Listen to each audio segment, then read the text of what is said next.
नगीना में बसपा को खा गए चंद्रशेखर आजाद, मायावती के कैंडिडेट की जमानत तक नहीं बची। नमस्कार साथियों, आप देख रहे हैं हमारे YouTube channel AK news 8887 channel पर। यदि आप नए हो तो चैनल को जरूर सब्सक्राइब करें, वीडियो को लाइक शेयर करें। उत्तर प्रदेश के लोकसभा चुनाव में एनडीए और इंडिया गठबंधन ने 80 में से 79 सीटों पर कब्जा किया।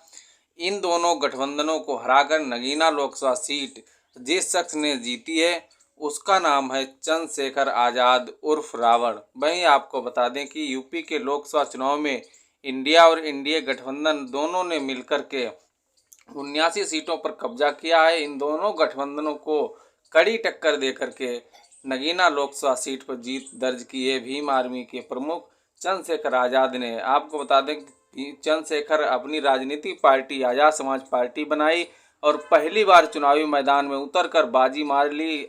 चंद्रशेखर ने नगीना सीट पर न सिर्फ समाजवादी पार्टी और भारतीय जनता पार्टी को हराया, बल्कि मायावती की बहुजन समाज पार्टी के प्रत्याशी की जमानत तक जब्त करा दी। जबकि नगीना सीट पर पिछली बार बसपा ने ही कब्जा कर लिया था। मायावती ने अपनी पार्टी की हार की समीक्षा की तो उसमें नगीना और चंद्रशेखर पर भी बातें हुई। कहा जा रहा है कि चंद्रशेखर को लेकर मायावती की चिंता अब बहुत बढ़ गई है। नगीना सीट पर चंद्रशेखर आज़ाद ने 5,12,552 वोट हासिल कर 3,61,079 वोट पाने वाले भाजपा के ओम कुमार को 1,51,473 वोटों से हरा दिया। यहां सपा प्रत्याशी मनोज कुमार को 1,02,374 वोट ही हासिल कर सके। सबसे खराब हालत बसपा की हो गई। बसपा प्रत्याशी सुरेंद्र पाल सिंह केवल 13,272 वोट हासिल कर सके। बसपा की ऐसी हालत यूपी में पिछले कुछ 2-3 दशक में हुई।